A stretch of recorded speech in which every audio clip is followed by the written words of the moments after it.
Hello dear students, आज हम लोग जो है differential equation 9.3 exercise number NCERT की क्वेश्चन नंबर 11, 12, 13 लगाएंगे। थोड़ा सा 11वां 12वां लंबा सवाल है, ध्यान दीजिएगा। Here we have differential equation जो दिया गया है x cube plus x square plus x plus one, bracket में डी और d x is equal to 2x² plus x दिया हुआ है। तो हम डी और डी एक्स बचा लेंगे, इसको इधर भेज देंगे तो अपान में आ जाएगा और बाद में नीचे वाले का फैक्टर कर देंगे तो हो जाएगा x² plus one x plus one. अब इसको वेरिएबल सेपरेबल कर लेंगे, यानी dx को यहाँ भेज देंगे, dy वहीं पड़ा रहेगा। इक्वेशन नंबर 1 डाल देंगे, फिर लिख देंगे ऑन इंटीग्रेटिंग बोथ साइड्स तो इंटीग्रेशन dy और राइट साइड का जो एक्सप्रेशन है dx इक्वेशन नंबर 2 बन जाएगा। हम देख रहे हैं कि नीचे राइट साइड में जो है आपका जो है न्यूमरेटर तो खैर मान ली क्वाड्रेटिक है और जो डिनोमिनेटर है वो आपका जो है क्यूबिक है, क्योंकि एक फैक्टर एक्स प्लस वन में है, एक एक्स स्क्वायर प्लस वन में है। तो इसको सॉल्व करने के लिए हमें पार्शियल फ्रैक्शन का सहारा लेना पड़ेगा। इसलिए जो पार्शियल फ्रैक्शन से लगाना होगा तो हम जो एक्सप्रेशन दिया गया है ये इसको मान लेंगे A upon x plus one B X plus C upon X square plus one. फिर दोनों ओर गुणा कर देंगे एक्स स्क्वायर प्लस वन से न्यूमरेटर में, तो यहाँ से कट जाएगा, यहाँ से एक्स प्लस वन कटेगा, ये बचेगा, एक साथ ये आता है, बी एक्स प्लस सी के साथ ये आता है। ऐसा करने के बाद अब हम कंपेयर करेंगे coefficients of x and coefficient of x square and constant term. तो कोफिशिएंट ऑफ एक्स कंपेयर करेंगे तो b plus c equal to 1 आएगा। कंपेयरिंग कांस्टेंट टर्म तो हमारा ए प्लस सी 0 आएगा, यानी सी का मान माइनस ए हो जाएगा। Comparing coefficient of x square तो हमको मिलेगा ए प्लस बी बराबर 2।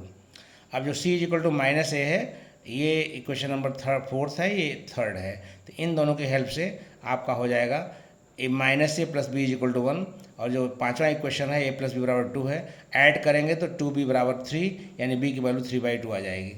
अब इस b की वैल्यू को हम यहाँ रख देंगे 3 में, तो c का मान जो है आपका आ जाएगा -1/2, यहाँ दिखाए हुए हैं। तो a की वैल्यू हाफ आ गई तो c की वैल्यू -हाफ आ जाएगी। तो अब जो है इन सारी वैल्यूज़ को जब मिल जाएंगी तो हम इक्वेशन नंबर जो यहाँ बना हुआ है ये वाला इक्वेशन आपका जो है ये 2, इसमें हम वैल्यू रखेंगे इक्वेशन में, तो हमारा आ जाएगा y is equal to integration 1/2 X upon x plus one plus 3/2 X minus half D X upon X square plus one plus C हो जाएगा। फिर इसका तो 1/2 बगल हो जाएगा, इसका 1/x का लाग मॉड एक्स प्लस वन हो जाएगा। और यहाँ पर हमने क्या कर दिया कि जो 3/2 था उसको मैंने 3/4 कर दिया, बैलेंस करने के लिए 2x डाल दिया, और उसके बाद माइनस हाफ को अलग कर दिया, D X upon X square plus one plus C. तो ये 1/2 log mod X plus one पड़ा रहेगा, ये नीचे वाले का डिफरेंशियल है इसलिए ये भी log X square plus one हो जाएगा, 3/4 पड़ा रहेगा, ये -half tan inverse X plus C. अब कुछ कंडीशंस दी गई हैं, x की वैल्यू 0 y की वैल्यू 1, तो x का 0 रखेंगे y को 1 रखेंगे, तो 1 is equal to half log 1 plus 3/4 log 1 minus half tan inverse 0 plus C आएगा। इससे c की वैल्यू 1 मिल जाएगी। इस c की वैल्यू को ऊपर रख देंगे तो हमारा पार्टिकुलर सोल्यूशन जो हो जाएगा y is equal to 1/4 log x plus one whole square x square plus one whole cube minus 1/2 tan inverse x plus 1 हो जाएगा। यही आपका आंसर हो जाएगा। नेक्स्ट क्वेश्चन नंबर 12 है, here we are given that x into x square minus 1 d over d x equal to 1।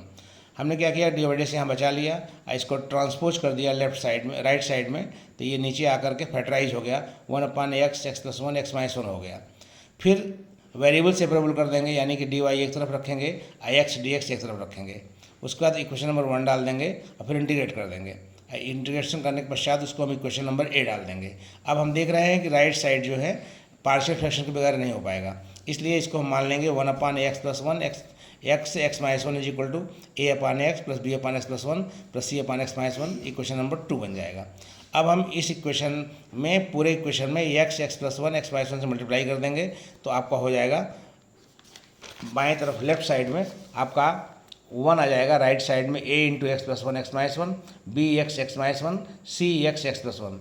अब बारी बारी से x पहले 0 रखेंगे तो एक मान -1 मिलेगा, -1 रखेंगे तो हाफ आएगा, 1 रखेंगे तो हाफ आ जाएगा।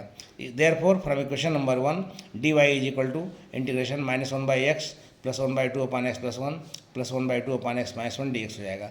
फिर इंटीग्रेट कर देंगे तो डी वाई का y हो जाएगा, इसका माइनस log मॉड एक्स, इसका 1/2 log mod X plus one plus 1/2 log mod X minus one plus सी।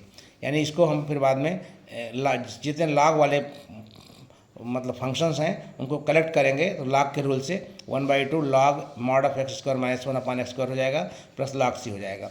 फिर वैल्यूज़ दी गई हैं, एक्स वैल्यू 2 दी गई है, वाई वैल्यू 0 दी गई है, तो इसको पुट कर देंगे तो हमारा सी का मान जो है लॉग सी की वैल्यू -1/2 लॉग 3/4 हो जाएगा। यहाँ पर कांस्टेंट को हमने लॉग सी ले लिया है, यहाँ C1 कर दिया, C1 को लॉग सी ले लिया, यहाँ लिख देंगे वेयर C1 = लॉग सी। ऐसा इसलिए कर दिया गया है क्योंकि जितने भी टर्म आ रहे हैं सब लॉग में ही आ रहे हैं, इसलिए मैंने ऐसा कर दिया।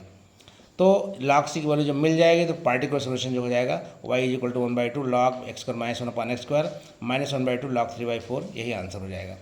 फिर नेक्स्ट क्वेश्चन है काश डी और डी = a है, तो डी और डी की वैल्यू क्या हो जाएगी, काश इनवर्स से हो जाएगी।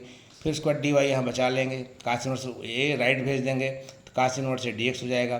फिर इंटीग्रेट कर देंगे तो काश इनवर्स से बाहर हो जाएगा, integration d x integration d y, इसका वाई होता है इसका एक्स होता है, प्लस सी हो जाएगा। कंडीशन दी गई है एक्स 0 है तो वाई 1 है, जिससे सी का मान 1 हो जाएगा। ये सी के मान 1 को हम यहाँ रख देंगे इक्वेशन में, तो y = x cos inverse a + 1 हो जाएगा, यानी y - 1 की वैल्यू हो जाएगी x cos इनवर्स a, यानी यहाँ से cos इनवर्स a की value y - 1 whole by x हो जाएगा। देयरफॉर a की वैल्यू जो हो जाएगी cos y - 1/x, यही आपका सोल्यूशन हो जाएगा। यहीं तक रोकते हैं आज जो है, नेक्स्ट क्वेश्चन अगली वीडियो में करेंगे। Thank you very much.